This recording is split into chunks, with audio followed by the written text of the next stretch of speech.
radio for the masses. Headline edition, July 8, 1947. The Army Air Forces has announced that a flying disc has been found and is now in the possession of the Army. If the game is rigged, change the game. Game changer. I occasionally think how quickly our differences worldwide would vanish if we were facing an alien threat from outside this world. This is Fade to Black with your host, Jimmy Church, on the Game Changer Radio Network. Good evening. Fade to Black. Today is Monday, June 5th, 2023. I'm your host, Jimmy Church. Tonight's guest, David Brody, is with us. We're going to be talking about the Knights Templar in America. And not only that, we're going to talk about Romerica, right? And Atlantis as well. And we're going to discuss his new book, One Nation Under John, Templars and John the Baptist. All that and much more. His books, his website, and everything are in the links below over on our social media and on our website. And on a very exciting news day, I realize what is going on out there in the world and disclosure and UFOs. Tonight, we're going to be discussing the Knights Templar, and a strange day for Dave Brody, but I'm going to bring him in because, Dave, you just never know what the day is going to bring you. But before we get started, let's do the first-time guest disclaimer, which is, Dave, it's just you and I sitting on my couch having a conversation as friends, and where that conversation starts, it starts. Where it ends, but we're going to end as friends. There you go. All right. You ready? Ready to go.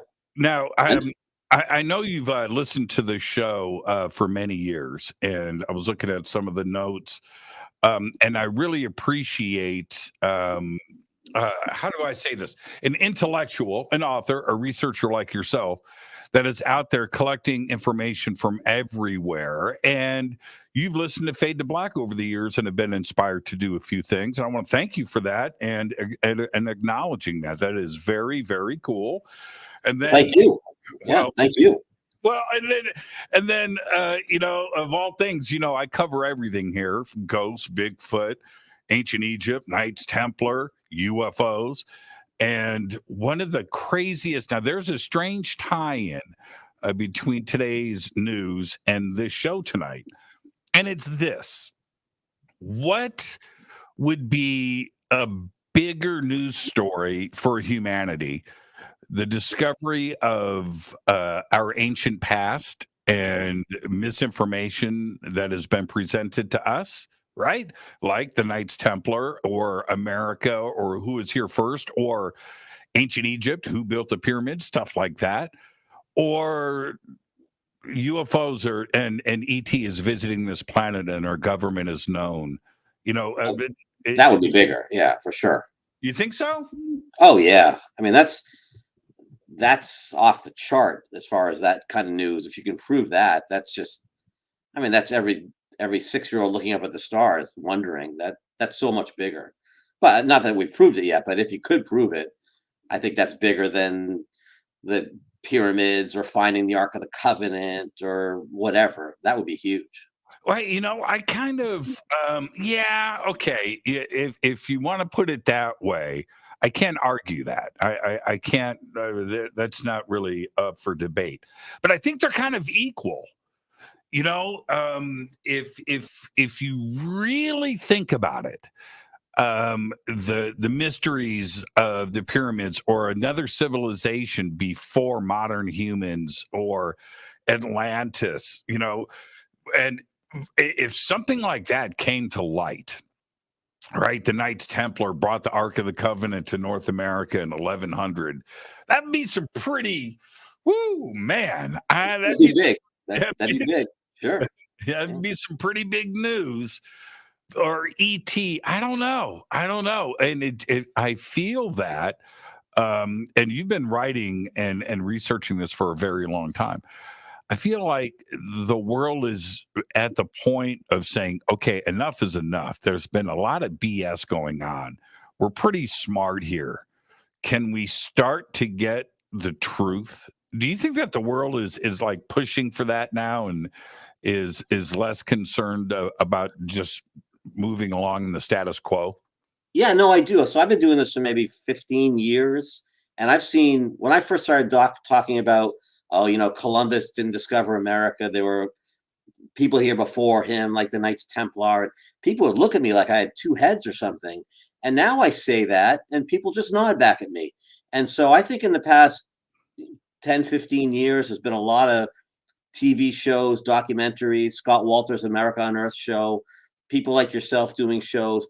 And slowly that ocean liner is turning. The idea, we all grew up in 1492, Columbus sailed the ocean blue. We all learned that in second grade, right?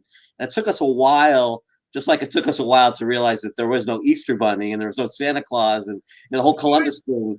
When we were in second grade, we had to get past that, right? So what do you mean no Easter? Oh, sorry. Sorry. I apologize to all your listeners as well, your viewers too. It took a while to get past that. And then at a certain point, people said, you know what?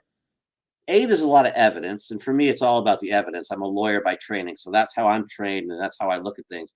So there's evidence. And then B, it's just common sense. Like no one has a problem with the idea that ancient peoples crossed the Pacific Ocean and came across and settled in South America millennia ago. No one has a problem with that. But God forbid anyone would have crossed the Atlantic before Columbus. No. They're going to fall off the end of the earth or the sea monsters are going to eat them or something. It's like, it's so weird how that ocean, even though it's smaller than the Pacific, we can't cross the Atlantic.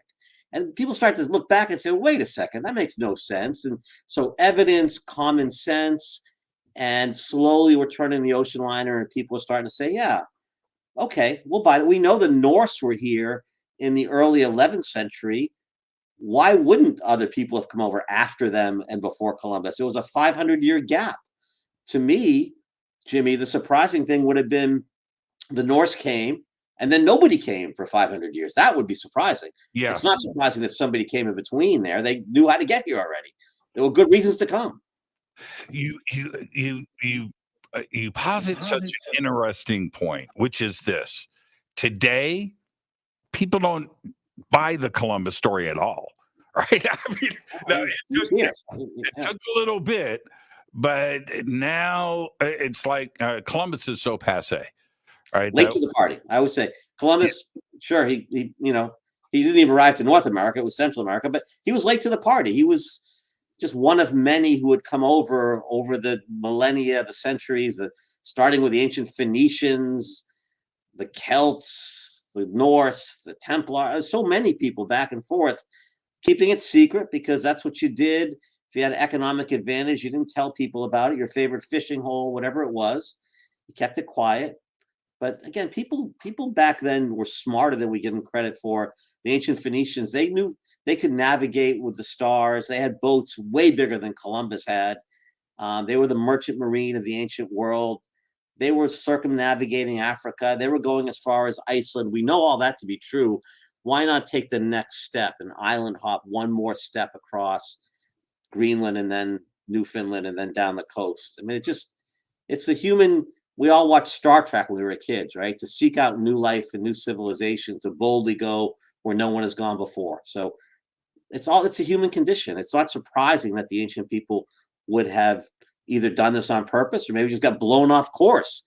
That could have happened too. But the idea that the Atlantic Ocean is just a giant barrier that nobody could have crossed it in ancient times, it just never made sense to me, even as a little kid. And you start looking at the evidence and seeing the artifacts. Like you said, I think that belief of Columbus being the first, that's passé now. We're past that finally, but it took a while. You remember, I think it was around 1970, 71, 72 when Thor Heyerdahl sailed the Kon-Tiki 2, right? A papyrus reed boat designed off of Egyptian ideas, right? Sailed that thing from the Straits of Gibraltar, right? And got that thing to the Caribbean. Now, it came in a little sideways, right? Yeah. It came in a little sideways, and it was a harsh journey. But they made it with a boat design that was like 3,000 years old. Right. And then just last year, a Phoenician ship they designed in the, like you said, 3,000 years old, went from Tunisia to Fort Lauderdale in Florida. Same thing, to recreate that. And then back in the 70s, a guy named Tim Severin, an Irish explorer, sailed from the western coast of Ireland on a leather boat, a curragh, a leather boat, to Newfoundland to show that the Irish, Brendan the Navigator, that whole thing, that could have happened as well. So all these guys keep showing us it could have happened. Did it? Probably, but at least it could have. Yeah, for sure. Now, how far back do you push the dates for this? I know Scott has, and others too as well, have pushed dates around everywhere from around year 0 to around 1000 AD to have that type of transoceanic traffic. Pretty not commonplace. It was still difficult, but it was happening, and it was happening a lot. Do you? Yeah, I think the Phoenicians. So if you look at the Phoenicians, ballpark 1000 BC, so 3,000 years ago, it would have coincided with the need for copper to fuel the Bronze Age. And to make bronze, you need tin, 7 or 8%, and a lot of tin up in southern England, Cornwall. Okay, that's taken care of. All that copper, 92% copper. Some copper in Cyprus, some in Africa, but not nearly enough for the incredible demand for weaponry and artifacts and tools and decorative items. So much bronze. And the Native Americans tell us in the Great Lakes region that the ancient peoples came over to take their copper. That's one of the first things they said to the pioneers when they came out to the Lake Michigan, Lake Superior area. Oh, you're people who look like you came many, many generations ago to take our copper. And there's a fascinating shipwreck off the coast of Turkey called the Ulubru shipwreck, where they found ingots, copper ingots, and the copper, sort of the fingerprint of the copper matches the purity of the copper matches that which we have in the Great Lakes region, and only in the Great Lakes region. So that looks like that copper would have come from Lake Superior. So there's lots of evidence about the Phoenicians. Again, as I mentioned earlier, they had ships bigger than Columbus. They navigated by night, by the stars at night. They had a real economic imperative to try to find copper, and we know the copper was in the Great Lakes. There's a fascinating site in southern New Hampshire called America Stonehenge. Mm-hmm. Lots of evidence that was built by the Phoenicians as sort of a stopover point here in New England before working their way out to the Great Lakes region. And lots of evidence, scientific evidence that's been done up there, points to a time period about 3,000 years ago for the construction of that site. So to me, that's the first group. That's the first group that I think we can point to that would have crossed over. I wanted to, I have to get this in. My moderator, Bill, wants to know if you hang out at his favorite restaurant called The Grog. Oh my gosh. We're going tomorrow night, as a matter of fact. Love The Grog. Oh my gosh. Yeah. From Massachusetts. Yeah. He says it's a fun joint. It's got great food and it's a lot of fun. Both two things going for it. The one thing it doesn't have going for it was it didn't have outdoor dining because there's no outdoor space. So during the pandemic, there were, it was. I'm glad to see they held on because a lot of restaurants didn't make it if you didn't have outdoor space. But they're up and running again, and it's a great place. Yeah. Bill seems to have been everywhere, and it's just so funny. I asked David if he's been to my favorite restaurant in his hometown of Newburyport. Love it. Love The Grog. Yeah. And as it turns out, okay. I think the Phoenicians were, when they came over here, that's one of the reasons they came, is they were looking for good food, and they came to The Grog and live band and everything. So that was their right. Well, see, here's when we talk about the Phoenicians had zero fear of the water. Okay, right. And they got all the trade routes. They had all of the coastal cities and ports in the Mediterranean on total lockdown. right? They figured it out, and the Straits of Gibraltar, and heading out past Morocco and Spain and out into the Atlantic. I think it's a very, very easy thing to assume. The Mediterranean, kind of big, but really not. If you think about it, you're going to wear it out after a certain point, and you've got to, you know what I mean, expand your horizons. And I don't think it's that big of a leap to think that the Phoenicians could have headed out through Gibraltar and just kept on going. Even mainstream historians recognize the Phoenicians went at least as far as Iceland. They called it Tool. They were definitely in England. I should say probably as far as Iceland. Definitely to England to trade for tin. So they had to go up through the Atlantic to get that far. There's no doubt they were in the Atlantic. And now, again, the question is, do you want to keep going and keep looking, or do we turn around? And at some point, you just keep going. That's just, as I said earlier, that's the human condition. If you're an explorer and there's economic opportunity, you're going to go looking for it. And then once you get to the shores of America, the land of plenty, there's lots of economic opportunity. There's timber to be harvested for ships. There's fish, of course. There's beaver pelts. And there's the natural resources, the copper. And the reason that eventually ended because the copper demand dried up when the Iron Age took over. The Bronze Age ended, Iron Age came in, and so there's no longer any need to come back and make that trip to get copper. And that's why we don't have more modern memories of that. But right around, say, 500 BC in that range, we don't see the need anymore. But for that time period, say 3,000 years ago to 2,500 years ago, in that range, that's when we see, I think, a lot of Phoenician exploration of America coming to get copper. Now, as far as the Knights Templar in North America, we all follow the work of Scott Walter and others. And Scott, it has consumed his research. I mean, literally, Scott and we were down in Mexico last month, walking down the street. We're like, I forget what city we were in. And if he associates everything with the Knights Templar, right? Hey, look, he'll point, he'll this, he'll that. It's just, and he sees these things. And we have the Newport Tower, of course, and the Kensington Rune Stone. But I think we have other stuff that predates even that. When do you think the Knights Templar got here? So it's clear to me that they came here before Columbus. The question is, did they come before they were outlawed in 1307, or did they wait till it was afterwards? So we know about the Westford Knight carving, which seems to be in the late 1300s, the Spirit Pond rune stones right around 1400. So there's lots of evidence around the 1400 time period. There's also some strong evidence, and Scott writes about this a lot, of a journey in the year 1179, something called the Cremona document, where the Templars came over to the Catskill Mountains in New York. And in fact, Scott and I were part of a group, it's been almost 15 years, climbing the Catskills, looking for artifacts up there with Don Rue.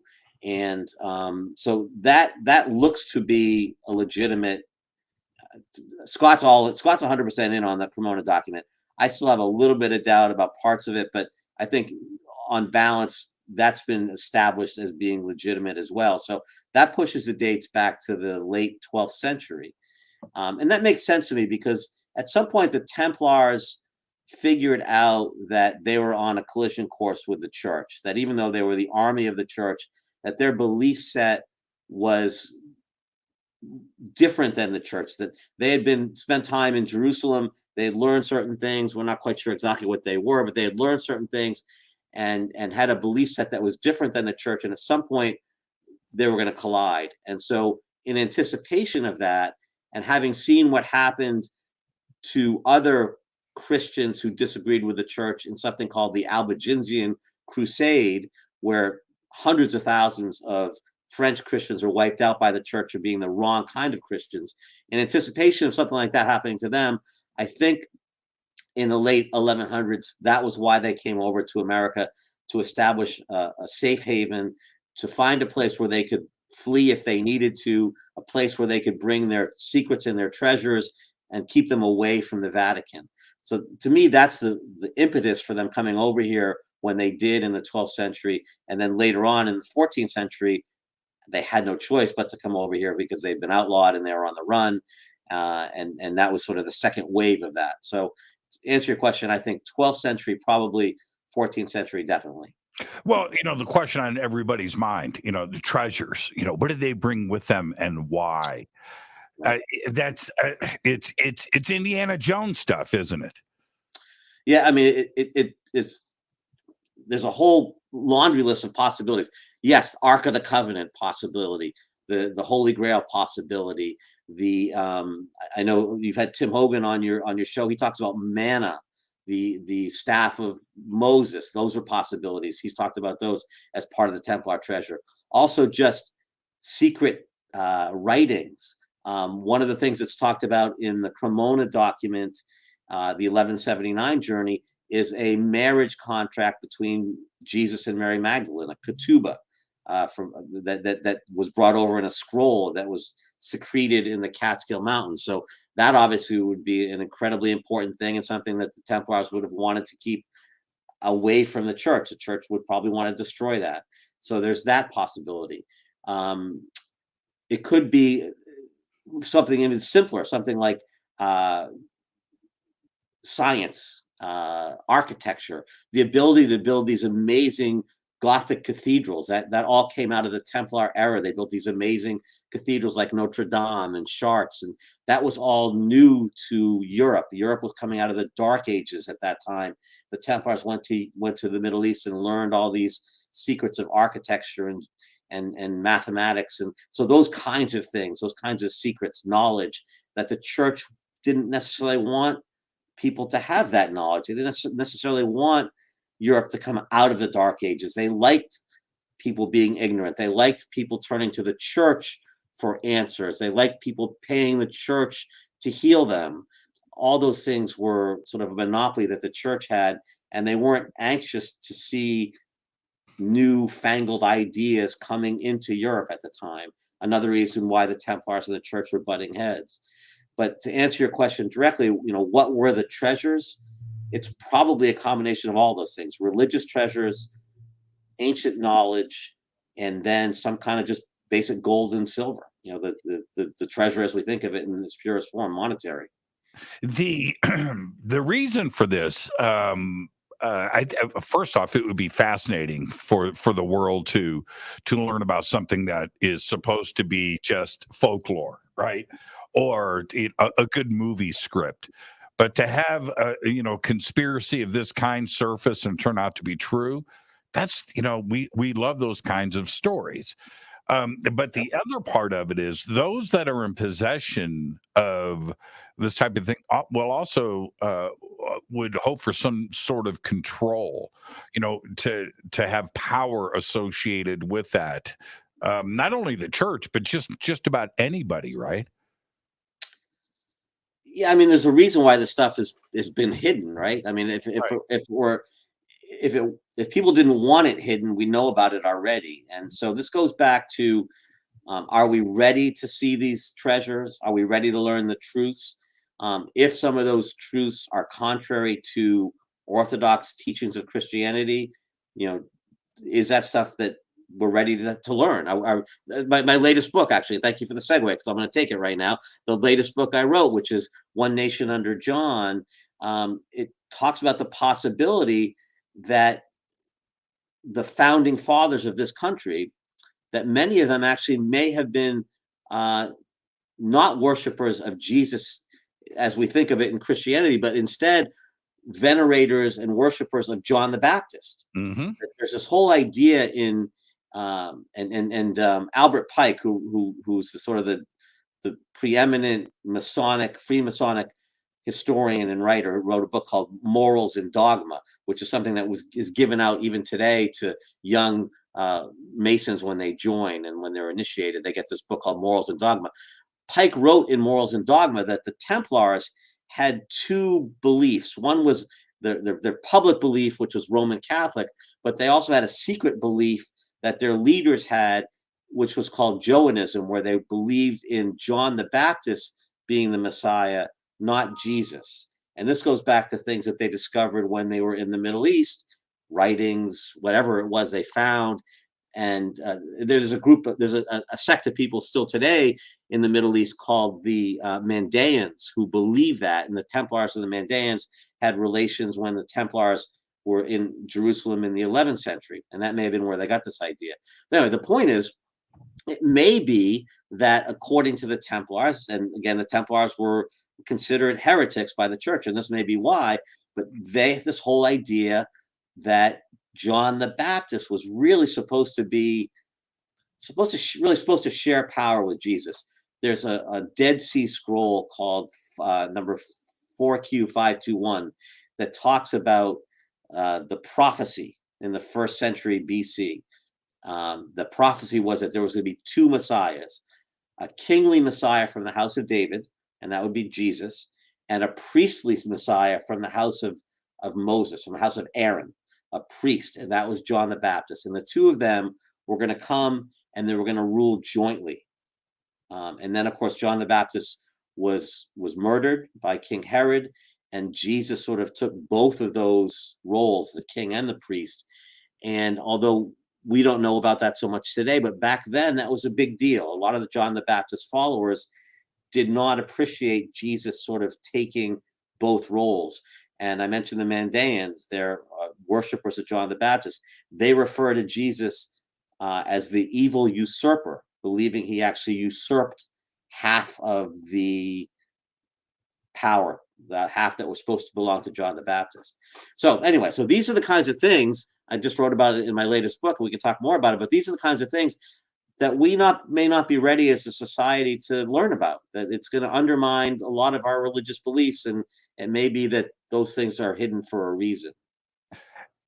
When you get into research, like I have, you interview, you read, one of the underlying names that is there throughout history in this context is John the Baptist. And you're right about that. Today, it's not discussed. But if you get into these little circles of John the Baptist, it's like, I wonder, okay, let's just go right there. Where's his body today? Where's the proof? Where's his tomb? Could John the Baptist be one of the treasures that the Templars brought to North America? It's not his body as much as his head, Jimmy. Right. And that's the thing. Well, it's the head. I don't want to go there, but let's go there. Come on, let's go there, because the story is for viewers and listeners who don't know the story. The whole thing about John the Baptist is there's a whole story about King Herod. He had a dancer named Salome. She did a wonderful job, an exotic dance, the dance of the 7 veils. And he said, that was so beautiful. What do you want? Anything you want in my kingdom. And she said, I want the head of John the Baptist, because John the Baptist had insulted her mother for a marriage that John thought was inappropriate. And Herod gave her the head of John the Baptist. And that head, the body we think was buried. The recent story out of Israel, they may have found the body, but the head, no one seems to have been able to find the head. One of the things the Templars were accused of during their trial in 1307 was of worshiping this head called Baphomet. That's right. Look at the Baphomet and Baptism, baptism, Baptist. Those words sort of mesh together, and you might see where one might lead to the other. And it may be that head that they worship is John the Baptist's head, and that may be Baphomet. And so that's a possibility. Yeah, I'm so glad that I didn't want to bring it up like I'm doing some whack research, right? But once you get into this, the head of John the Baptist has toured the world. Okay, yeah.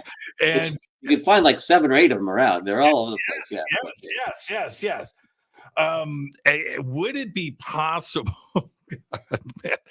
I realize, everybody, this is a strange turn in the conversation, but it is very important. All right, now let's say somebody says, I'm speaking completely hypothetically here, David. Okay. Somebody says, okay, I have the head of John the Baptist. Can that be tested? Now, we can carbon date it, but I'm talking about DNA is, how would you prove the head of John the Baptist? Jeez, I don't know if you could, Jimmy. I know that you could, like you said, you get a date on it. And do we know, I think we know his parents, his mother at least, but I don't know if we know where she's buried. That'd be a real hard one. I mean, you could probably get close because we probably know enough about him to know where he lived and where he was born, and there's probably an ethnicity that we can associate with that area. So you get pretty close, but I'm not sure you could get it to 100% certainty. That would be a tough one. Would you be surprised if it happened? If somebody said, "Okay, here it is," that I'm telling you, this is. Go ahead, test it. Would you be surprised? I think it no, because I do think that there's a good friend of mine just came back from Istanbul and took a picture of the head of John the Baptist. I was in Belgium a couple of years ago in Ghent, looking at something called the Ghent altarpiece, and in the crypt beneath the St. Bavo's Cathedral is the head of John the Baptist. There's literally 6 or 7 places around Europe claim to have the head of John the Baptist. One of them probably does. I mean, it was an important enough. He was a well-known enough guy at the time of his death that somebody would have probably kept it, and especially back then, those kinds of things were believed to have almost magical powers.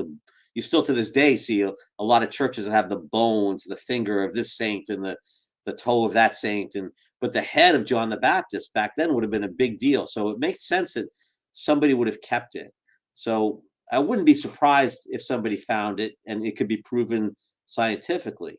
The other thing about it, back then, the head was believed to sort of be the life force. And this gets back into some of the ugliness of what the Mandaeans believe. And I apologize if anybody's offended by this, but they believe that one of the things Jesus did was that he actually, one of the ways he tried to take the power from John the Baptist after John the Baptist died was that he got hold of the head himself, and that he did that. And he also, they believe, married John the Baptist's widow, Mary Magdalene. Mm-hmm. We haven't heard that before, that the Baptist actually was married to Mary Magdalene first. But the way he sort of took the power was he took the head, he took the wife, he adopted some of the teachings. He basically, swallowed up this whole John the Baptist aura by taking all the power and the personality from the Baptist, and again, according to the Mandaeans, usurped that power. Now, why, when you, I don't want to offend Scott, and Scott and I are very close, okay? But it seems that he's got thick skin. He'll be okay. He's a big boy, literally and figuratively. Is the John the Baptist ideas? When you go back through history, I have the image of the Ghent altarpiece, by the way, and we can pull that up in just a second. But John the Baptist has been altered and removed and added in and out of various paintings for millennia, right? This isn't anything new. And when it comes to the Knights Templar, when you start to get into these discussions, it's not necessarily Jesus or the baby Jesus that is discussed. It's John the Baptist, isn't it? Yeah. So when we talk about the Templars, everyone immediately, and I think rightfully so, that they then that leads to the Freemasons, okay? Because we think there's a continuum there, and the Freemasons, they're so much of their ritual is based on this June 24th date, which is John the Baptist's birthday. So the Grand Lodge of England, the first lodge, was formed June 24th. The beautiful temple in Philadelphia, the Masonic temple in Philadelphia, Cornerstone, June 24th. I can go down building after building after building. Their annual calendar, June 24th. Everything, so much in Freemasonry turns on the John the Baptist stuff. Again, not Jesus. And same thing with the Templars. It's John the Baptist, not Jesus. And also with the Templars, the Virgin Mary. But again, not Jesus. We'll look at some artwork maybe later on. Da Vinci seemed to be all in on this and understand it perfectly. He did 4 or 5 different paintings displaying John the Baptist. And every single one, John the Baptist has his finger up in the air and is just saying, I'm going up. And remember that Dead Sea Scroll prophecy basically said there's going to be 2 messiahs, a priestly one and a kingly one, Jesus and John the Baptist. But one of them, only one of them, was going to sit by God's side. And that prophecy said it was the priestly Messiah. John the Baptist was supposed to sit at God's side. And when we pull up that Ghent altarpiece painting, maybe we pull that up right now. Yeah. We see God, we see Mary, the middle 3 there at the top. We see God in the middle with his right hand up. We see to his right the Virgin Mary, and we see to his left not his son Jesus, but we see John the Baptist. And that's an interesting. That was painted by a guy named Van Eyck. Sorry, pardon me. And his patron was the Duke of Burgundy, who was very much into this whole Templarism. Templars have been outlawed by that point, but he started a whole new order, the Golden Fleece, which was based on the Templars. He was very friendly with the Sinclair family, who built Roslin Chapel. This is all sort of the usual suspects when it comes to the Templars. But if we look at that painting right there, it's interesting that Van Eyck chose to display John the Baptist sitting next to God and not Jesus. And then if we zoom in a little bit on John the Baptist, I think I sent you another picture there. We can see John the Baptist wearing the green robe there. And we zoom in on him, we can see his finger, go back, yeah, his finger touching the Templar cross. And I don't think that's an accident. What's really cool about that is the painting was recently restored. It's in the St. Bobos Cathedral in Ghent, Belgium. It was recently restored, and so much of the detail had been lost. And this is one of the things that they were able to uncover after doing a thorough cleaning. But that finger of sort of connecting John the Baptist to the Templars, I don't think that's an accident. I think that was an intentional message by the painter. But it's those kinds of things that, as I did my research, I kept finding over and over again this idea, these painters like Da Vinci, like Van Eyck, that seem to be in the know, seem to have this understanding of John the Baptist's importance that we don't necessarily have today. Did John the Baptist have? What made the people nervous about him? Did he have powers? Jesus walking on performing miracles and 1 fish, 2 fish, and all of those things. Did John possess some of these abilities as well? What freaked? Yeah. So King Herod, who was the king of Jerusalem at the time, he was sort of a Roman puppet, but he had power, and he was very fearful that this prophecy that this Messiah was going to come and he was going to be deposed. But he was mostly focused on John the Baptist. His big fear was that John the Baptist was going to be the one who came in and deposed him and dethroned him. He wasn't really worried about Jesus. He only became worried about Jesus when Jesus started taking over John the Baptist's ministry, marrying the wife and preaching the words of John the Baptist.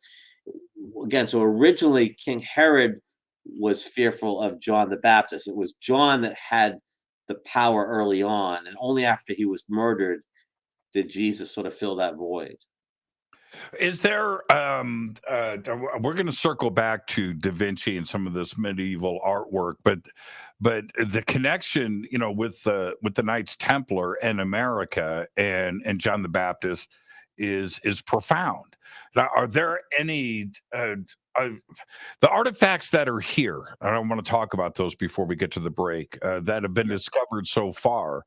I think they're important because with the internet today and books and stuff. You can research ancient languages, ancient texts, ancient runes. You could, teach yourself things. But when these artifacts, most of them, when they were discovered, nobody knew about this stuff, and certainly the technique of writing and the styles of writing that were happening 2,000 years ago.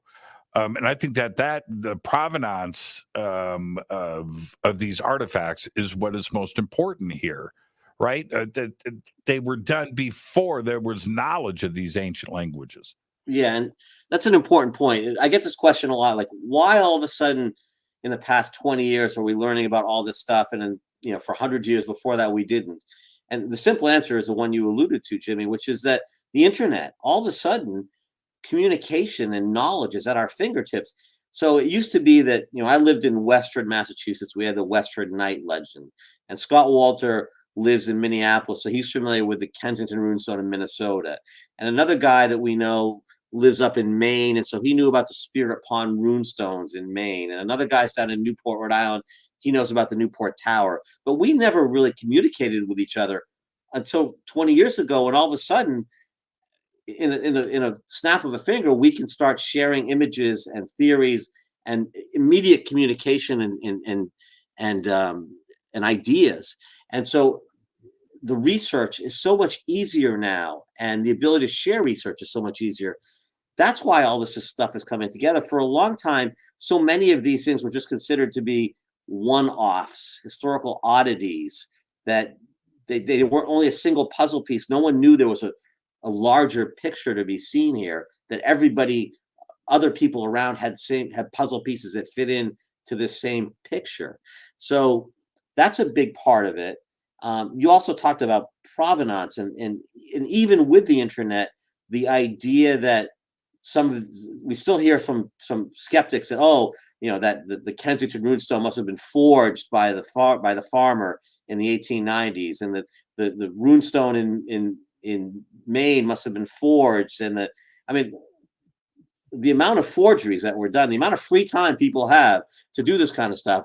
And I'm not saying that can't happen, because of course it can. Anything can happen once or twice. But sure. Again, I come at this as a trained attorney looking at evidence, and at a certain point, the totality of the evidence becomes so overwhelming. You just can't have. Well, we'll maybe talk later on about Roman artifacts in America and the number of Roman coins that have been found on the beaches of America. And people say, oh, maybe the seagull dropped one or whatever. There's so many of them. You just go like, enough already. There's only one explanation for this. Occam's razor. The obvious, simple answer is probably the correct one. And with this many artifacts, the simple answer is they're here because they're authentic, and not because of some cockamamie explanation about some farmer with an old dictionary with free time on his hand and carving a stone and then burying it and waiting for the tree to fall. Just enough already with that stuff. It's not just one culture, one transoceanic culture. We have ancient Hebrew text, right? We have Norse text. We have, in some cases, even Sumerian text, all the way down to South America and up through Central and North America. It's pretty strange. It seems like everybody was coming over here to hang out at some point. Yeah, right. So we talked about the Phoenicians maybe 3,000 years ago. I also found a cluster of artifacts, 2nd century Roman artifacts, coins. You mentioned Hebrew inscriptions also seem to be associated with that. Other artifacts. A lot of these artifacts, by the way, we've been able to put hard science behind them because they were tested using something called optically stimulated luminescence testing. Some of these were ceramic artifacts that you can test and determine the actual date of construction. And so 2nd century AD is a huge number of artifacts and coins that are clustered 2nd century AD, both in the New England area and the Ohio River Valley. And I think all of that is related to something called the Bar Kokhba uprising in Jerusalem in the year 130 AD. And I think we can get into that more, but there's a lost Roman legion, the 9th Legion. We think was there. They left Hadrian's Wall, came over to Jerusalem, and then they disappeared from history. One of the possibilities is they took that treasure in Jerusalem. The temple treasure disappeared. No one ever knows what happened to it, but so did the 9th Legion. Maybe they brought all that stuff over to America, and that explains so much of the artifacts, all 2nd century, plus the Hebrew carvings. The Hebrew wasn't done by Romans unless there were Jewish refugees who were partnered with them, who came with them. How else do we explain all of that? So you start having to say, there's a lot of evidence. We need a story that explains every piece of it.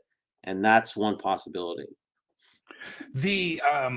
When we have something like, let's talk about the Kensington runestone for a second, to suggest that everything's a forgery. Okay, it's as far as a skeptic goes, and you're in that debunking world, it's just too easy to do. Everything's a forgery. But to have a simple farmer and his son understand runes, right, and to inscribe accurately without mistakes and carve, we need to be a lot more sensible about this and not jump to that kind of conclusion. It's hard enough to get a simple farmer to write in English.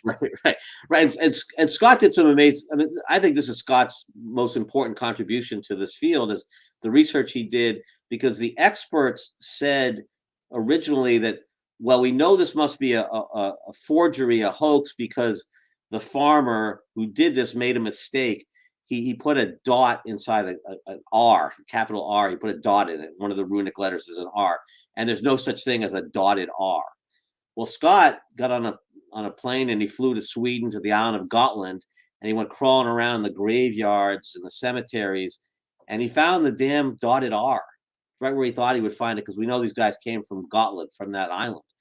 And that apparently on that island, that's what they did to their R's. It's a strange little stylistic change, a slang, whatever it is. But right where he thought he would find it, he found it. And there's no way the farmer, of course, would have known about this, because the farmer had never been to Gotland. He just wasn't where he had been. So, so basically what Scott did to the experts is he turned their argument on its head. The experts said, well, that dotted R proves the Kensington runestone's a hoax. And Scott actually said, no, that dotted R proves it's authentic, because there's no way the farmer knew about this letter when even you guys, the experts, don't know about it. How can the farmer know about it? So the fact that it was there and it tied back to the island of origin of the trip of this is where this journey began. Again, that brought it all full circle. So that was Scott's most amazing contribution. He basically disproved the possibility of a hoax. And once you disprove the hoax, now you're left with, gotta be real. Yeah, exactly. And the same argument in many ways can be made for the Back Creek Stone. And I hold the Back Creek Stone up there with Kensington. I think Scott and I, after a couple of beers, will sit around and say, all right, what's your Mount Rushmore? Right. Newport Tower, Kensington Runestone, Back Creek Stone, Spirit Pond. We go back and forth. But yeah, to me, the Back Creek Stone, and I mentioned earlier the Bar Hopka uprising. The Back Creek Stone translation ties very closely to that Bar Hopka uprising. Bar Hopka means, I'm going to get into some linguistics here, but basically means son of the star, comet. Okay, Bar Hopka was the freedom fighter who led that uprising in Jerusalem in the year 130-ish AD. The Back Creek Stone, which was found in Tennessee in the 1880s, I believe, basically says, and I got to get this right. Hold on, I'm gonna have to look that up again. But basically, it ties into the Bar Hopka name, that translation, and I'm gonna have to look that up when we have a break and come back to it. But it ties those really tightly together, and I'll get the translation for you at the break. Because it's ancient Hebrew. It is Paleo Hebrew, no doubt about that. Yes. Yeah. It's ancient Hebrew, and the stone was found in 1880, 1879, 1880, and by a Smithsonian archaeologist. That's right. And I think the Back Creek stone is still on display. It's one that the Smithsonian they didn't skepticide the Back Creek stone. I think that's still on display, University of Tennessee, I believe. Right. And it's considered authentic. But to have, ancient Hebrew. Now the question is, when did it get here? That's okay. That's a whole nother matter altogether. But did it get? Are we talking about, again, a transoceanic culture at 100 AD, 150 AD? And I say the answer is yes. Right, and that ties into what I was saying earlier. That cluster of things in the 2nd century, the cluster of artifacts, the Back Creek stone is just one of them. But there's all these artifacts. There's a fascinating menorah shaped fort in northern Ohio. It's a menorah is a 8 candelabra. Yes, right. Celebrated for the Hanukkah celebration, the Hanukkah festival in Judaism, and this fortification matches a perfect design of a menorah, along with an oil lamp, which is also part of that festival. So why in the world would a native with the Native Americans or any kind of early settlers design a fort that honors a Jewish festival unless they were Jewish? So again, we have this whole idea of the Back Creek stone, the fort, something called the Decalogue stone, also from Ohio, which is the 10 Commandments carved in a picture of Moses, also dating back to the 2nd century.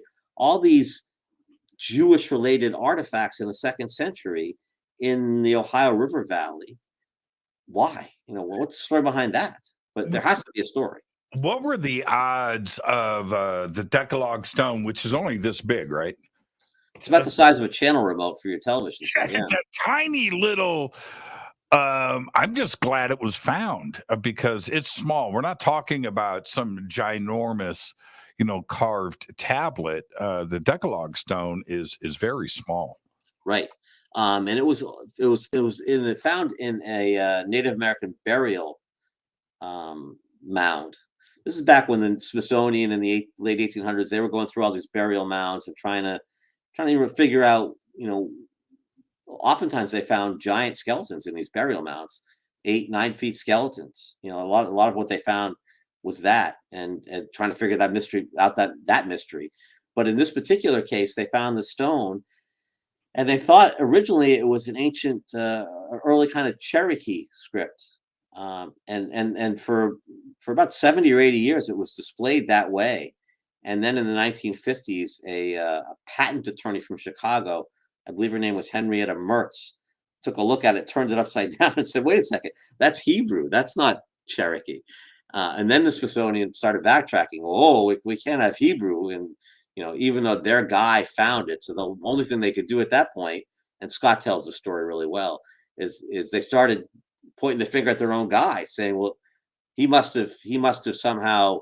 This must be a hoax or fabrication, because we know about him in the 1880s. He was known to drink a little whiskey. Well, I mean, there's a surprise. Somebody in the 1880s in Tennessee drinking whiskey, never happened. Never happened. Jeez, can't happen. So, yeah. Anyway, why is it? Why is it that the Smithsonian is always the bad guy? Is it because where there's smoke, there's fire? So I disagree with Scott on this. He and other researchers, they think there's a conspiracy, to sort of hide the truth from Americans. And I don't think that's the case. I think what there is a feeling amongst academic types that they don't want to have egg on their face. They don't like to be embarrassed. And most of these guys, including the guys at the Smithsonian, took a particular stand, sort of put a line in the sand saying, there was nobody here before Columbus, and X, Y, and Z did not happen. And then when evidence came up that contradicted them, made them look like they were idiots, they suppressed that evidence. Not because of any conspiracy of silence, not because they didn't want to know the truth, but because they didn't want to look stupid. And I've always felt that that's what's really going on there. That when for a long time, if you were an Ivy League professor and you wanted to have a PhD dissertation that passed, or you wanted to get tenure if you were a professor, it was known that you could not question the primacy of Columbus. Okay, Samuel Eliot Morison was the chairman of the history department at Harvard. He was a biographer of Columbus. Columbus was his guy. And if you dared cross Morison by claiming anybody was here before Columbus, that was it. Academic suicide. Okay, so for a whole generation of scholars, that's over now, probably to a degree. But it wasn't because Morison had some conspiracy theory. It's because he had staked out a claim. His reputation was at stake, and he did not want to be proven wrong. And so that's what I think was going on, both in academia and at Smithsonian. Just a question of human nature. We don't have to be wrong about stuff. But it seems that, there's no shortage of historical references in the media about the Smithsonian coming in and taking over stuff, spiriting stuff away, and that stuff disappearing. Right. I almost got a little bored in reading these news clippings at around the turn of the century of this happening over and over again. And why would the Smithsonian care about giants in America? I could understand maybe a little bit, in a cave full of Egyptian artifacts in the Grand Canyon. Right. You might want to cover that one up a little bit. I don't know, but the Smithsonian is named in these articles over and over again. Yeah. So it goes back to whoever it was, and I forget the guy's name, who was in charge of the Smithsonian back then, who basically was, his name escapes me, but he championed that whole idea that there was nobody here before Columbus. And part of that, by the way, is the whole manifest destiny thing. Yes. That if we're going to justify taking all this land from the Native Americans and basically pushing away across, that it can't have already been discovered by previous groups of Europeans. If that already happened, then we can't be God's choice to discover it if it was already discovered. So there's partly that, and that was part of what was going on, especially in the early to mid 1800s. This whole manifest destiny thing. It's okay to push the natives off the land because God wanted it that way. Wanted us to discover this land, and of course, that if there were other people already here, including the Templars, then that goes out the window. So that was part of it for sure. Yeah, the whole manifest destiny thing. When I study that now as an adult, right? It's one thing when you're a kid. You read it now, and man, that was effed up, right? I mean, it was like totally. And how do you have a successful government throughout history? How do you do it? How do you control the masses? Well, God said that's all you got to do. That's what Rome did, right? This is God's government, right? I believe in God. God believes in us, and we believe in you, and that whole tiered factor. And it's like the playbook, isn't it? And you just slap God on it, and then suddenly everybody follows like lemmings to the sea. Manifest destiny is a classic example. Yeah, it really is. Yeah, so. J.W. Powell, somebody just texted me, by the way, the name of the guy who's the head of Smithsonian back in the late 1800s, J.W. Powell. And he had an agenda, no doubt about it. And so a lot of those artifacts disappeared because they didn't fit his agenda. Let's take our break. Let's get that in now. This is Fade to Black. I'm your host, Jimmy Church. And tonight, David Brody is with us, and we are discussing the Knights Templar in North America, amongst other things. like John the Baptist. We'll be right back after this short break. Stay with us. This is Jimmy Church of Fade to Black. Please visit all of our sponsors. We're taking a quick break here. All of the links are below. We'll be right back.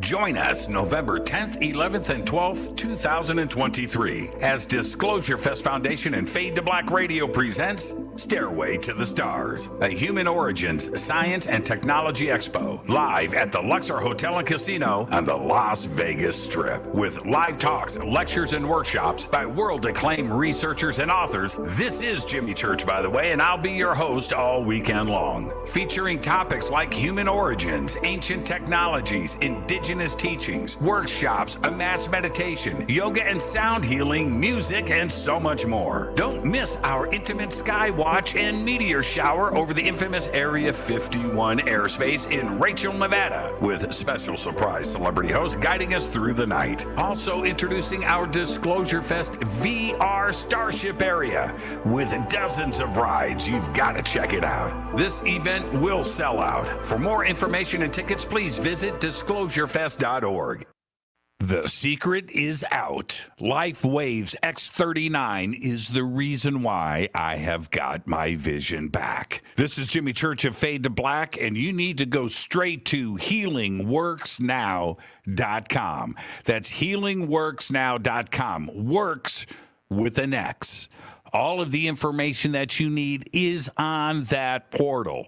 Find out why I look great, I feel great, I'm thinking clearly, I sleep, I dream, life is good. All of it. You've got to check out Life Waves X39 and all of their other products. It's all simple to do. Go to healingworksnow.com. That's healingworksnow.com. Works with an X. Hey everybody, it's Billy Carson, also known as Forbidden Knowledge.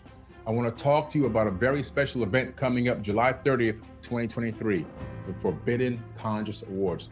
We're going to honor people who have been contributing to the conscious community for decades. People that you know and love that have helped you get to higher levels of thought and consciousness and awareness. It's going to be a live in-person event, but seats are going to sell out very fast. You want to make sure you're there in person, and guess what? You can help vote for the winners. Voting is available on forbiddenknowledge.com, and the categories are going to be social media influencer, podcast/radio host, TV host, actor, director, producer, entrepreneurs, health and wellness, philanthropists, authors, field researchers, archaeologists, space anomaly hunters, and of course, a Lifetime Achievement Award. I'll be your keynote speaker that night at the Forbidden Conscious Awards. We have celebrity guests performing. We'll have a halftime show where we're actually going to perform music for you. And don't forget about the pre-event mixer, where if you buy a box seat, you'll be in the VIP section, and you also have private access to a VIP mixer with celebrity guests. Shake hands, break bread, network, and then walk the red carpet with us and take amazing photos. It's gonna be a night to remember. You don't wanna forget this.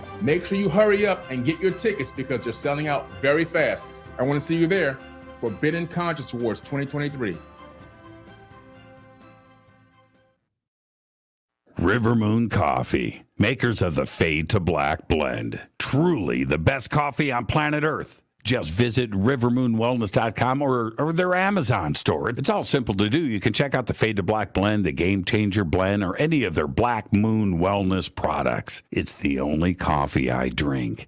It is the best, and it's Doc. Again, rivermoonwellness.com. All right, welcome back, Fade to Black. I'm your host, Jimmy Church. Our guest tonight, Dave Brody.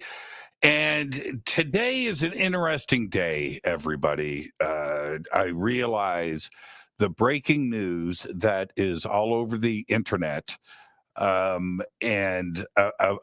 about our government and corporations, special access programs, are in possession of ET flying saucers. All right, there's no other way to put it. Craft not built on this earth, some of them intact, from small artifacts all the way through to fully intact craft. And this story is breaking, and we have quite a few people to talk to in the days, weeks, and months ahead. It's a very, very big day. And For me, I almost broke away this afternoon and did a live stream. If we go back to December of 2017, when Leslie Kane and Ralph Blumenthal, who wrote the article today, disclosing 3 different whistleblowers talking about this, that it was a big day. And here we have June 5th now, 2023. A very interesting day. So I will be covering this completely in, again, the days, weeks, and months ahead. A very, very big day. But the show today is about Knights Templar in North America. Our guest is Dave Brody. And Dave, I wanted to ask you about, and thank you again. I know it's a crazy news day and it's out of your wheelhouse. It's just that is the conversation that is going on. Right. The back and forth and the Pentagon chiming in today and different media organizations covering it, and everybody's clamoring to get to these people and get them on the air. It's nuts.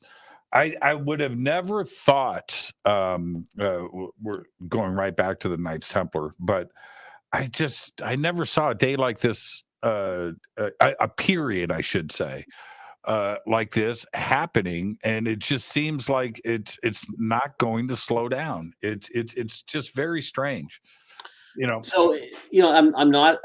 It's not my field of expertise, but obviously anybody would be fascinated by these revelations. Anybody who lives on this planet would be fascinated by this stuff. To me, it's always going to come down to the evidence. Again, I keep talking about that, and that's how I do my research. It's how I was trained as an attorney. This guy's name, I think his name is Grush. Am I right about that? The guy. Yep. Mm-hmm. So, he claims to have, this is sort of secondhand, and right away my antenna go up as an attorney. It's hearsay, not that we're in a court of law or anything, but at some point, someone's actually got to have the goods, right? Someone's got to show up with the photographs or the actual. In this case, we're talking about technology. Right? Project documents. Yeah. Yeah. Someone's got to, at some point, someone's got to come forward with this stuff. It seems like we're getting closer and closer to that. But to me, it always comes down to somebody's got to have, if these things are out there, somebody's got to have it. Someone's got to be the whistleblower. This guy was, but let's see the actual evidence. Show us the evidence. Where's the meat? Whatever that old Wendy's commercial was. So yeah, what was that? Where's the beef? Yeah, where's the beef? Thank you. Yeah. The other part about this, where the similarities are there, is you've got the skeptics and the debunkers, and here's because you're dealing with the same thing, right? Yes. But the skeptical society, I don't know what their subscriptions are to their magazine, but it's in the thousands. It's not in the millions, right? The skeptics are always, it's a very small group, solid group, right? Cemented, but very, very small. The debunker crowd is singular. These are singular individuals, but they're also the loudest. And they always manage to get heard. And you deal with the same thing with your subjects, right? This goes back to what I talked about before the break.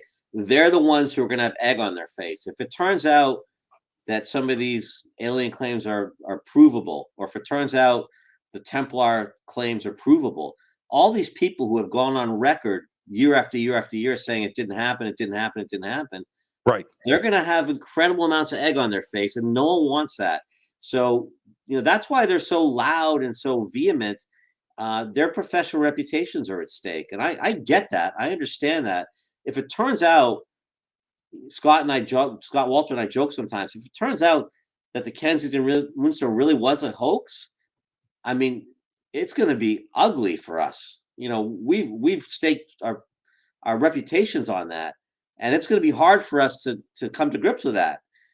So I understand where they're coming from. Someone's going to be wrong here, and someone's going to look like an idiot at some point, because one side or the other is going to prove it. And, no one likes that. So That's why things get a little heated. Yeah. And here's the thing with that though, is I think you want to be on the right side of history. Right, you want to be on the right side, and the farther we push this into the future with research, the more our knowledge base grows, and that goes back to there may be an Atlantis. Right. Yes. There may be stuff in our distant past that predates everything. You want to be on the right side of history. You can't say definitively right now that something is wrong or something is. You can't do that. It's better to. Yes, right? and that's a really good point. And so I want two comments to that. One is I say all the time, like, I want to live in the world these guys live in, where everything is so black and white, and we're at 100% knowledge, and we know everything there is to know, because that's the world that they live in, that they know everything, and human knowledge is not going to advance one iota beyond what we have today. In their mind, everything's been established, and there's no future knowledge to be uncovered. I'm like, wow, that's not the world I live in, because the world I live in, when I was in school, they told me civilization began in Mesopotamia 6,000 years ago. Now it turns out they're wrong by a factor of by 6,000 years more. It's 12,000 years ago in Göbekli Tepe. So they were wrong by a factor of 2, not just by a little bit. But that's the world I live in, where things are always changing, where all those dates keep getting pushed around, and these guys, they're just so sure of themselves that they have 100% knowledge. So that's point one. Point two, and Scott and I argue about this sometimes, the expression extraordinary claims require extraordinary proof. Scott says, no, that shouldn't be the case. It should be 51%, 49%. I'm like, no, bring it on. Because we're trying to change the way people think. And I accept the challenge that we should have extraordinary proof, that we should have a high bar. If we're going to actually rewrite history, it shouldn't be easy to rewrite history, because we don't want to make a mistake and have to go back again and change it. If we're right, and Scott does agree with this, if we're right, then we should be able to find extraordinary evidence, because if you're right, then once you start breaking through that wall, other things fall into place, and other pieces of evidence come in and support you. And that's what we're finding is happening, that as we forge ahead and find new evidence, it does support us. So I welcome that high bar of extraordinary claims require extraordinary proof. I think that's okay, and I think we're going to get there. And that's the challenge. That's why we're not there quite yet. When I talked about the 1179 Templar journey to America, if it was just more reasonable than like a burden of proof, yeah, we're there on that. But I'm not sure we're up to the extraordinary proof. I'm not sure we're, I want the scientific evidence, and don't have that yet on that particular claim. Well, okay, but if we look at things, and this is where I start to get a little pissed off. And you've watched this show enough, so you know exactly what I'm about to say. But it bears repeating, and that is right now. You have a law background. There are men and women in this country in prison on testimony, right? Testimony, convicted. People have been executed on sworn testimony, and the burden of proof when they say, well, it's what somebody said. How can we? Well, you know what? We judge people with that. And so you can't have it both ways. You can't have one argument where somebody is convicted to death over eyewitness testimony, and then with everything else, you want something else that is fact-based, and you're pushing stuff across the table as evidence. You can't have it both ways. And then we have like the oral histories of Europe, the oral histories of North and South and Central America. How much weight do we put on that if we don't necessarily have a written language to back that up? And that goes for Peru, right? Chile, Argentina, Brazil, Mexico. North Here in America. America, we have one of the, I think, to answer your question, a lot of weight, by the way. I think the Native American oral history was passed down in a very careful, sacred way. So it's a very important part of their culture, and we should give it a lot of deference. And one of the most important developments that we have in this research about Templars in America is two different Native American elders confirming to us that the Templars were in America, built the Newport Tower, came to Nova Scotia in 1398. Those stories, based on their oral history, are true. And that's a big thing that we didn't have that when we started. And then about 5, 6, 7 years ago, Native American leaders came forth and confirmed that. So that was big because obviously they were here. So the Native American testimony, the oral history, is very important. Going back to what you said earlier about testimony putting people in jail, I agree that should not be enough. There should be corroboration. Testimony should be just a piece of a larger case that includes other pieces of evidence. Goes back to what I said before. Extraordinary claims require extraordinary proof. Putting someone in jail for a lifetime should require extraordinary proof as well. So all those things, you don't want to make mistakes about stuff like that with someone's liberty, someone's freedom. You also don't want to make mistakes. I don't want to make mistakes in this research, because it opens up the door for the other side to point at us and say, you guys were wrong once. How do we know you're not going to be wrong again? Right. So we just have to be careful, because we don't want egg on our face. Like that's not going to do us any good. I'd rather be methodical and take a little extra time and make sure we have it right before we go way out in front of our blockers and get ourselves in trouble. Well, if we go back, it's so simple. I'll just go to, what about Copernicus? Right? What about Galileo? And if we look at astronomy and science before those guys, and that everything was correct, right? The Earth was at the center of the universe, right? The sun revolves around planet Earth, and that is that where you want to be today as far as science goes? Right? That's not the way to look at things. And we have to completely keep an open mind with all of this, because back to your point about Scott Walter and your work too as well, and Tim Hogan and others, the amounts of evidence stacking up on top of each other, it's a mountain of stuff here. It's not just one little piece of something. It's a whole lot of stuff. Yeah, and that's exciting, because again, when I met Scott in 2007, so it's been 16 years. And again, when he had just basically started, and I was definitely just starting.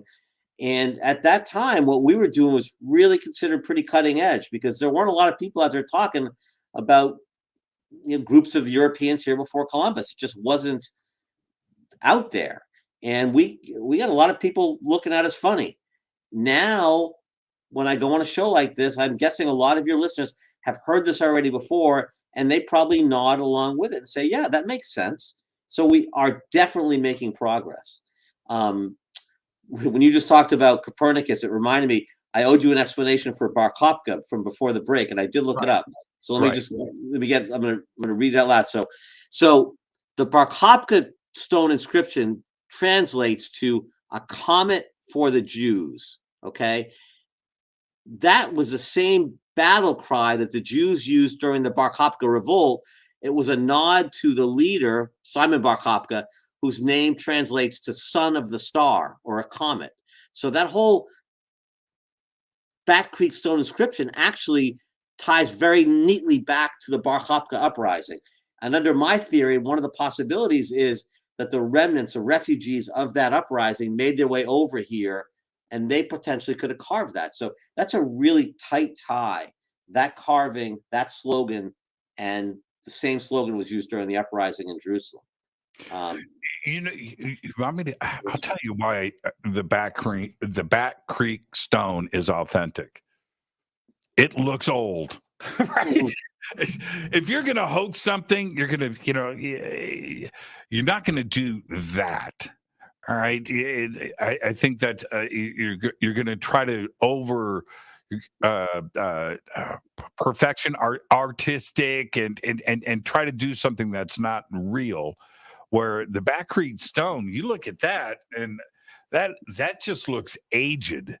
I mean, that looks really old. Yeah, and Scott's done geological work on that, and has scientifically established it's old. But beyond that, it was the Smithsonian guy who found it. So we can't have the Smithsonian 67 years late, 60 or 70 years later, turn around saying, "Oh, that guy was dirty." He wasn't dirty when he worked for you.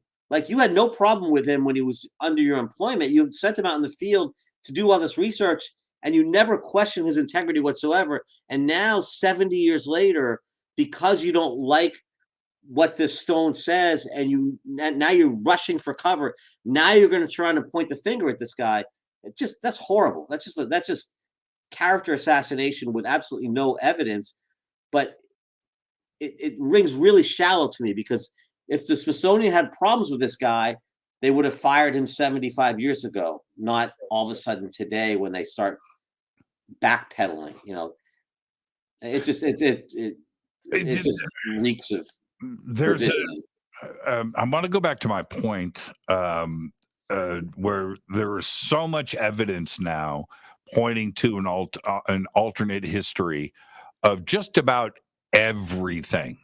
All right, it's not just one specific. It's just like everything that we have been taught has been wrong. I don't want to say lie, but that's where we are today. And when you look at the alien ET question, 20, 30, 40 years ago, we didn't even know about planets that existed outside of our own solar system. Today, it's a different kind of party, right? We now know that every star has at least one planet next to it. It's part of the way galaxies are formed and the way stars are created, right? And now we can look at things completely different.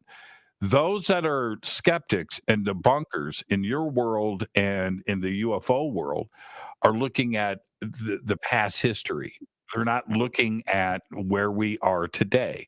And that is coming up more and more with not only the Templars in North America, but questions of Atlantis, questions of a prehistory, and of an advanced civilization that predated the Sumerians and the Egyptians. And that's where we are. It's building up just like the rest of science. Yeah, you mentioned Atlantis a couple times today, so I'll take the bait on that, because one of the novels I wrote was called Echoes of Atlantis. And it's mostly I write about the Templars, but once in a while I go off on a little tangent. There's 16 novels in this series, so I sometimes go off in different directions. But the whole Atlantis thing, I never ever thought I would do enough research to have enough for a book. I just didn't think there was enough evidence, because it's been so many thousands of years. It's 12,000 years ago is when we think Atlantis sunk according to Plato, sunk to the bottom of the oceans. But there's actually a lot of scientific evidence still to this day, and I was blown away by that, because you don't read about it so much. You hear about Plato, and then you hear about psychics and mediums and other, but you don't really see the hard evidence. Like, there's hard evidence that was done by the U.S. Geological Survey in the 1930s, establishing definitively that the mid-Atlantic ridge was above the water, above the ocean line, above the mid-Atlantic ridge 15,000 years ago was above the ocean surface. There was a landmass in the middle of the Atlantic right before the last ice age ended 15,000 years ago. That's where Atlantis supposedly was, according to Plato, out beyond the Straits of Gibraltar, beyond the Pillars of Hercules, on the way to the continent across the Great Ocean, the middle of the Atlantic. And the U.S. Geological Survey established definitively that, yes, that they found beach sand, which only happens above water lines. That beach sand was on that ridge. So they've established that. There are fascinating migratory patterns of eels, freshwater eels, both in America and in Europe. These are eels that live in freshwater rivers. When they get old enough, they come down the rivers and they go into the saltwater oceans, and the eels in America and the eels in Europe meet in the middle of the Atlantic, as if there was at one point in their past history, there was some kind of landmass where they meet and they spawn.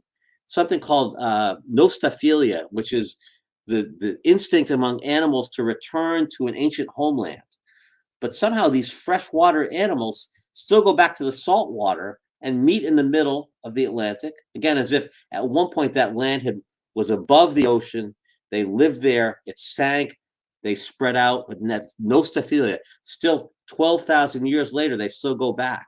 Butterflies on the northern coast of Venezuela in South America, Capsophilia butterflies, they fly out into the Atlantic, and they fly and they fly and they fly for hundreds of miles.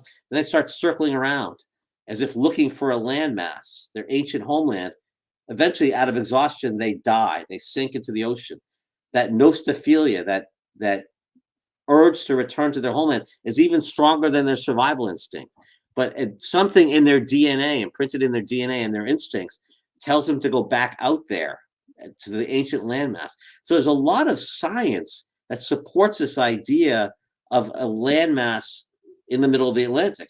And then we start looking at burial practices, something called the red paint people, red paint burial practices, most famously in maritime Canada, going back 8, 9, 10,000 years ago. Remember, Atlantis would have been about 11,500 to 12,000 years ago when some kind of cataclysmic event occurred that sank the landmass. Almost that old, we have these groups of people in maritime Canada that bury their dead and they paint the bones with a red ochre. The belief being that on the other side, when they reincarnate, they need the red to make blood. That's a particular, it's a unique belief. And yet we find that same belief all the way across to the Orkney Islands on the northern part of Scotland. We find that in the near the Pyrenees Mountains, in the Basque people in northern Spain and Portugal. We find it down in Central America in the Yucatan Peninsula area. It's like a ring around the Atlantic. We find the same burial practice. The idea being at some point, this was centrally developed and then it spread across the Atlantic. Probably from, my theory, is a central point, Atlantis. And that these people all, either they all invented it independently, 5 or 6 different places, or it was originally created in a single spot and spread organically. That's the theory that I think makes more sense. But we see lots of these, I call them echoes of evidence of things that indicate some kind of central civilization. And we see incredible technology going back 30 or 35,000 years, again, back to the Pyrenees Mountains area. Some of this fabulous cave art. You probably have seen this, Jimmy. Some of this cave art, they have amazing paintings of animals showing 3 dimensions, showing movement, showing depth. Some of these paintings were done by blowing paint through a straw. Mm-hmm. These are people 35,000 years ago. These are people who were supposed to be, barely able to make no fire, no wheels. How could they have created this amazing art? In Czechoslovakia, it's something called the Venus of Dolny, this Mother Earth figure that was not only made out of clay, but somehow was fired in a kiln. The kiln was not supposed to be invented till about 7,000 years ago in China. But we have these pockets of this advanced civilizations scattered around the Atlantic Rim, as if something happened 12 to 15,000 years ago and all that was wiped out, but there's still little pieces of evidence that survive, and we're starting to find them. There has to be an explanation for this. It just doesn't happen randomly. There has to be some kind of reason for these advances to have 35,000 years ago. How did that happen? People have been sent to prison for nostophilia and sworn testimony. I just wanted to throw that in there. In the Lascaux Caves, in Werner Herzog's documentary, which is incredible, by the way, and and the way that he captures the movement of that. But here's the crazy part about the cave and the artwork there. It was continuously occupied for 5,000 years. Yeah. That's I mean, just chew on that. 5,000 years, man. That's crazy. My wife said, if you had one place you could still get to go, your bucket list. I'm like, right away, I want to see the cave art in the Pyrenees. To me, that just seems amazing. And they don't let a lot of people in there because the oxygen is. Yeah, they keep it sealed. They keep it sealed. They absolutely keep it sealed. And they only open up that door. I mean, it's like for minutes a year, right? That's it. They keep it like completely sealed for sure. It's amazing. So in my mind, like we still have, so people say, how could they have an advanced civilization 20 or 30,000 years ago? And again, when we say advanced, I'm not talking about, today's level of technology, but maybe the Roman level, maybe the Roman Empire level of technology that could have occurred 15 or 20,000 years ago in Atlantis. But today we still have pockets of people who are basically hunters and gatherers, cave people. There's an island off the coast of India where up until about 10 years ago, the people were so primitive, they didn't understand the difference, the causal relationship between sex and procreation. Human beings up till 10 years ago only just learned this. So if we have that today, why couldn't we have 15,000 years ago another pocket, but instead of being primitive, have it be advanced? Both ends of the bell curve. One extreme today, one extreme back then. It's similar to the giants argument. We have tribes of pygmies 3 or 3.5 feet tall. Why can't we also have tribes of giants 8.5 or 9 feet tall at the very end of the bell curve? Same thing with the primitive and the advanced. Robert Schock said to me once, and I've just never forgotten this. He said there used to be in academia, you could never say the A word, aliens. Couldn't do it. You couldn't do it. Now in academia, you can. He said, but the other A word, Atlantis, it's still out. Right? He said you just can't do it. You can't use the other A word. I had a guy tell me once that the Templars are like pornography. Everyone pays attention to it, but no one can admit to it. Academics have Templar porn stashes. Yeah. And everyone's fascinated by it, but no one admits to it. So. Right. And Atlantis is the same way. So I don't understand what the problem with the idea that there was an advanced civilization. Again, we're not talking like nuclear power. I'm not saying that but they were advanced for their time. They were way ahead of everybody else. Probably because where they were situated in the mid-Atlantic, if you look at the Gulf Stream, they were more temperate climate. This is during the Ice Age. They probably were one of the few places on Earth that was a pleasant climate, and that allows for luxury time, free time, and that allows for invention and thought, and that gives you economic advantage. And when you have free time, you can have education and other things, and all those things lead to evolution and advancements. Why should that not have happened periodically in waves over our history? Why is it that only today are we the only ones who could ever be advanced? Right. And I think it's too easy. It's a luxury to just go, Plato's the only source for this. Well, that's BS, number one. Two, Plato got it from Egypt. That's number two. And you got the date exactly right. That's right. And what did anybody? Okay, well, hold on. Let's circle back to that. In the builder's text in Egypt and Edfu, the builder's text, which is a 10,000-year written history of Egypt, the origin, the progenitor at the beginning of that text is a civilization that fell into the sea, and the survivors came to Egypt.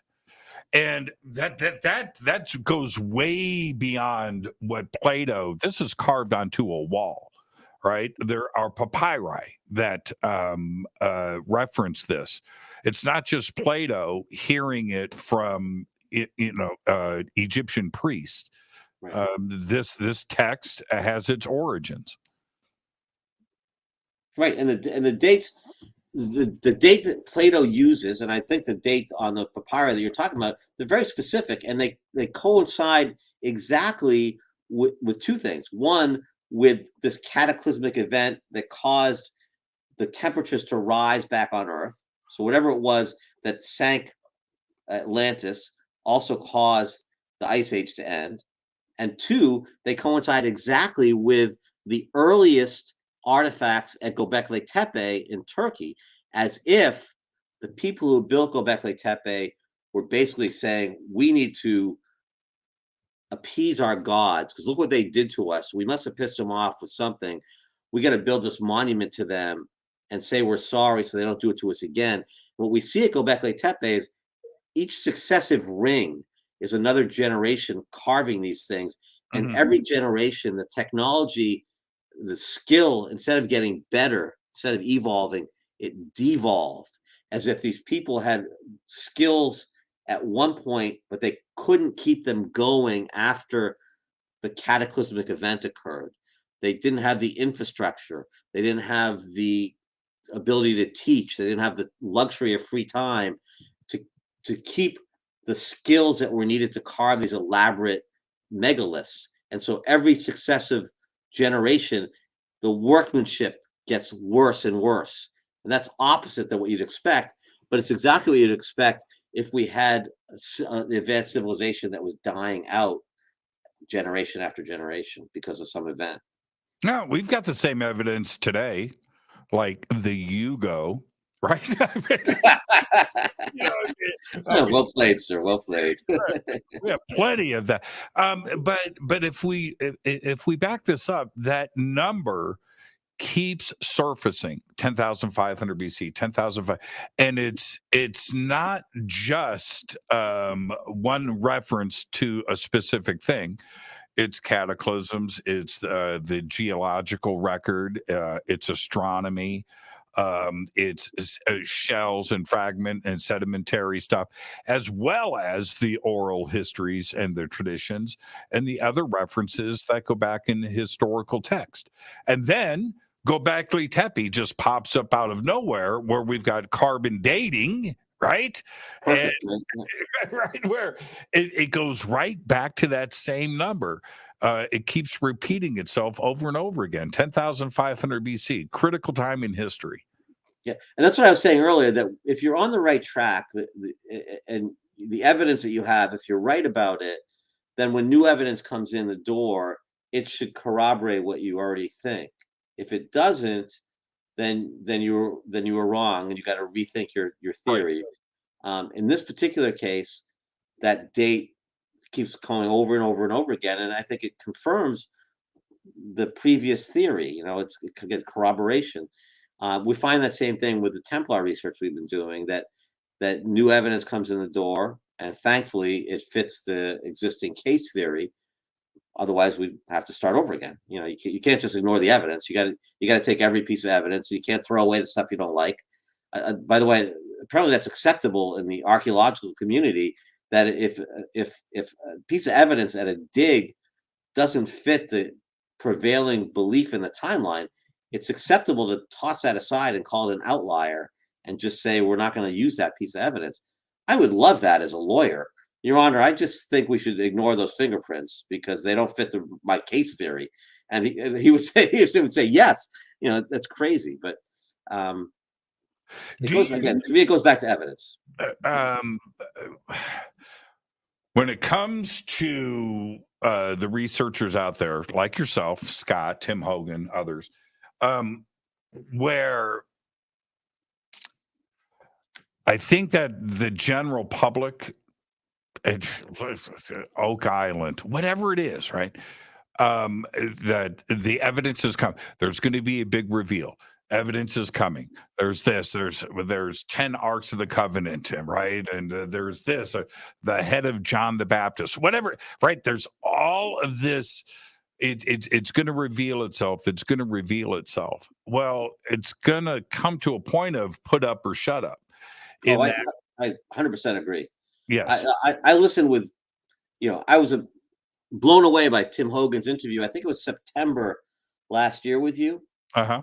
I might know if that date right. When he said, we've got the artifacts, we're ready to share them, and I'm like, wow, bring it on. I don't know if that's still going to happen or not, but I agree. If you're going to say stuff like that, then you almost have no choice but to put up or shut up, like you said. Oh, that's why I push these guys. First off, they're my friends. And we have a mutual respect with each other, right? Okay, all right. But I am going to push. And the reason why I'm going to push, I'm pushing for my audience. I'm pushing for the world. I'm pushing for the community, right? They need this. And one of the views that I have, David, and I think it's a very important one, is there are belief systems. Belief is the wrong word to use, but in this case, where people have been doing research or they've got their own thing and their own experiences and everything else, they need the support of something to surface, right? To that evidence to just go, see, I told you, I've been looking at, I've been thinking, that's the point that needs to be made here. Whether it's a biblical artifact or it's the Kensington rune stone, it doesn't matter, right? We need this stuff to just to be shown to the world. Yeah, that's a good point. I didn't think about that, but other researchers, who knows where they are or what they're researching, just seeing that almost as a role model to say, you know what, they did it. None of us, Scott Walter didn't know anything about Templars 20 years ago when the Runestone Museum asked him to take a look at this. He had no idea.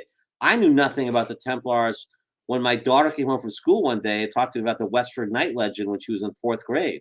Like, none of us were trained in this stuff. We all stumbled into it. I don't know how you stumbled into it, Jimmy, but we all just stumbled into it. There's no such thing as you can't major in Templarism in college these days, right? We all had to sort of take a winding road to get there. But who knows who else is out there working on a theory or has an artifact or an idea, and would be inspired by somebody else coming forward, someone like Scott, and say, look, Scott Walter did it. Look what he figured out. Right. I can figure it out also. That does happen, by the way. When I give lectures, oftentimes I get people say, hey, I've got this artifact in the woods behind my house. Can you come take a look at it? I know that happens to Scott a lot as well. Oh, the hooked X. I see that thing everywhere now. It does. So, yeah. And we have Scott to thank for that. And if he didn't push, Scott and I, we were out to sea, right? We're on this cruise. And I had a balcony on my stateroom. And we went out there. Check this out, Dave. This is a true story. About 9 o'clock at night, we've been down in the bar drinking, right? And so we go out on my balcony, 10 o'clock at night. We argued until 3 a.m. The Pacific Ocean, right? The stars. And we just sat and fought. Two friends. You know what I'm talking about. Just a spirited discussion. I've been on the other side of that with Scott many times. Yeah. And it's just that he believes in his journey. He has found his bliss, and he's not going to quit, man. He's not. And I think that so many of critics of not only of your work and the people that think outside of the box, they want the Scott Walters of the world, the David Brodys of the world to tap out. You're not going to tap out. It's not going to happen. Yeah, I'm not on the front lines like Scott is, to be honest. I mean, I what I generally do is I take other people's research and I sort of use it as plot points in my book. So I do some original research. Not that I don't do any, but I'm not nearly as much as people like Scott or Tim Hogan. I mean, they're really on the front lines. I take a lot of what they find and I use it. But I don't find, people say you must get a lot of hate mail. You must get a lot of, no, I really don't. I think for the most part, people are very intrigued by this idea of the Templars. Either they are a lot of sort of military folks glorify the Templars in a way, so that appeals to them, or this whole idea of a treasure. Like everybody loves the idea of a treasure, right? I mean, since we were kids, reading, Robinson Crusoe or whatever, we all love the idea of a hidden treasure. X marks the spot, the Curse of Oak Island. That's why that show is so popular. We all, even as old men, love the kid inside of us wanting to find that treasure. So I don't get a lot of people. You mentioned earlier there's a few of the debunkers and the naysayers, but I think for the most part, people would love to have us be right. They would love to have Tim Hogan go public with the Templar vault and show us the Ark of the Covenant and the Moses' staff and manna from heaven. And I don't think people would be upset by that. I think people would love that. The Holy Grail, right? Monty Python. We've all seen the movie, right? And what if King Arthur, Camelot, the Knights Templar, Jerusalem, the Crusades, and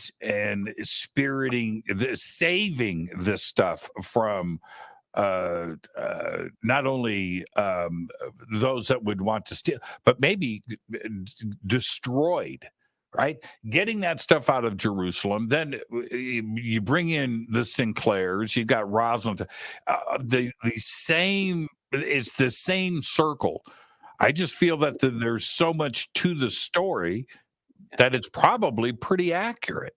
I think it went from Scotland to North America. I just don't know where it is today. Yeah. The Scotland part I feel pretty comfortable about. As a matter of fact, if you go to Roslin Chapel, there's an information placard in the chapel that talks very matter-of-factly about Prince Henry St. Clair going to America in 1398.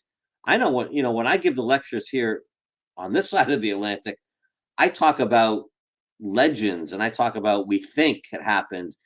Over there, that information placard was, again, very matter-of-fact.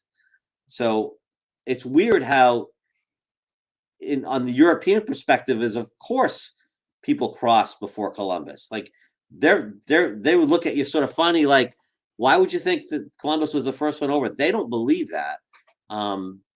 Interesting thing about Columbus, by the way, he one research I did do, I found a really interesting monument to him in Galway on the western coast of Ireland that talked about how he was there in the 1480s, maybe 15 years before he crossed over.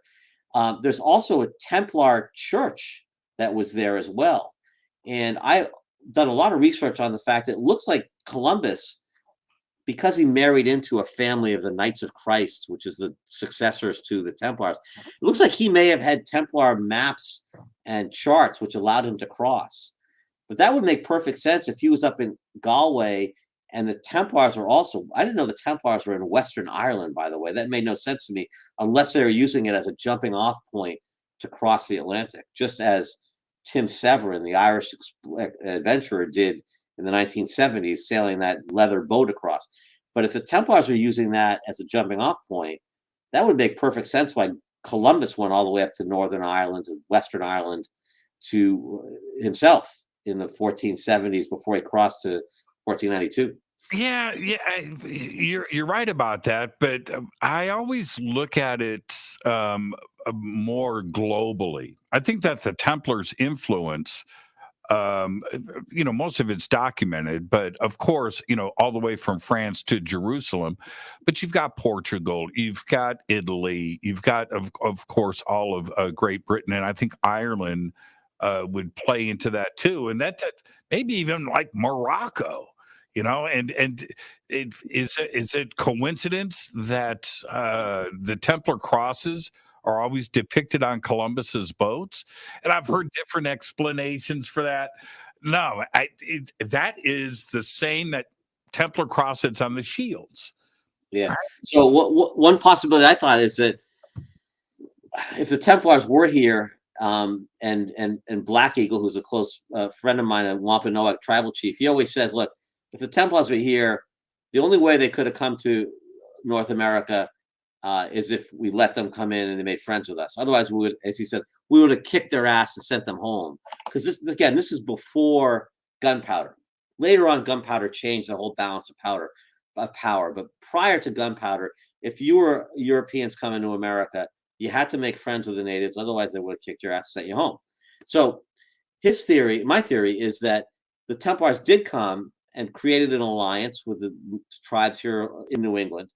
Columbus knew about that and assumed it extended all the way down along the entire seaboard, and figured, if I want to be welcome when I get there, I'll paint the Templar cross on my sails. I'll come across and they'll welcome me because they're friends with the Templars. And that's exactly what happened. He landed and was welcomed. They saw that cross on his sails. That's why I think he put the cross on.